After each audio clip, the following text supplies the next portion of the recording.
Now, you probably noticed I don't feel about that war the way we were told we were supposed to feel about that war, the way we were ordered and instructed by the United States government to feel about that war. You see, I tell you, my mind doesn't work that way. I got this real moron thing I do. It's called thinking. And I'm not a very good American because I like to form my own opinions. I don't just roll over when I'm told to. Sad to say, most Americans just roll over on command. Not me. I have certain rules I live by. My first rule, I don't believe anything the government tells me. Nothing. Zero. Nope.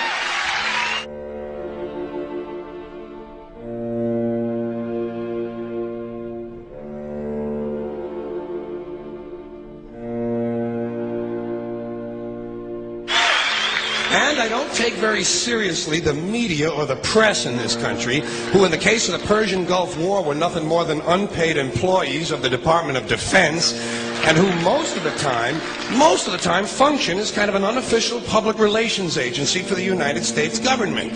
So I don't listen to them. I don't really believe in my country. And I gotta tell you folks, I don't get all choked up about yellow ribbons and American flags. Now, to balance the scale, I'd like to talk about some things that bring us together. Things that point out our similarities instead of our differences. Because that's all you ever hear about in this country is our differences. That's all the media and the politicians are ever talking about, the things that separate us, things that make us different from one another. That's the way the ruling class operates in any society. They try to divide the rest of the people. They keep the lower and the middle classes fighting with each other so that they, the rich, can run off with all the fucking money. Fairly simple thing, happens to work. You know, anything different, that's what they're going to talk about. Race, religion, ethnic and national background, jobs, income, education, social status, sexuality, anything you can do, keep us fighting with each other so that they can keep going to the bank. You know how I describe the economic and social classes in this country? The upper class keeps all of the money, pays none of the taxes. The middle class pays all of the taxes, does all of the work. The poor are there just to scare the shit out of the middle class. Keep them showing up at those jobs. Politicians know that word. They use it on you. Politicians have traditionally hidden behind three things: the flag, the Bible, and children. No child left behind. No child left behind. Oh, really? Well, it wasn't long ago you were talking about giving kids a head start. Head start? Left behind? Someone's losing fucking ground here. But there's a reason. There's a reason. There's a reason for this. There's a reason education sucks, and it's the same reason that it will never, ever, ever be fixed. It's never going to get any better. Don't look for it. Be happy with what you got. Because the owners of this country don't want that. I'm talking about the real owners now. The big, the wealthy, the real owners, the big wealthy business interests that control things and make all the important decisions.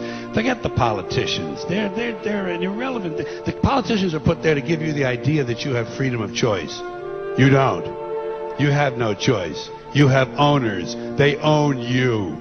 They own everything. They own all the important land. They own and control the corporations. They've long since bought and paid for the Senate, the Congress, the state houses, the city halls. They got the judges in their back pockets, and they own all the big all the big media companies. So they control just about all of the news and information you get to hear. They got you by the balls.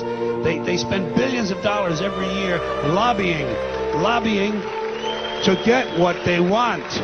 Well, we know what they want. They want more for themselves and less for everybody else. But I'll tell you what they don't want. They don't want a population of citizens capable of critical thinking. They don't want well-informed, well-educated people capable of critical thinking. They're not interested in that. That doesn't help them. That's against their interest. That's right.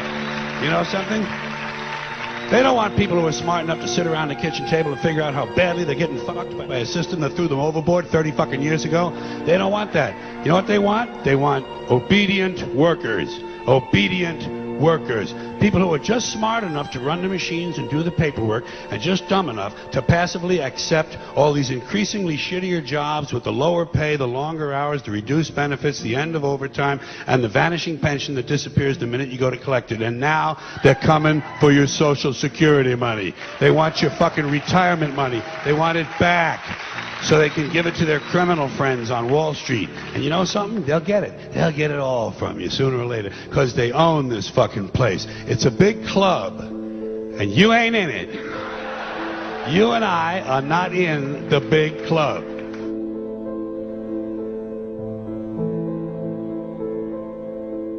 The greatest form of control is where you think you're free when you're being fundamentally manipulated and dictated to.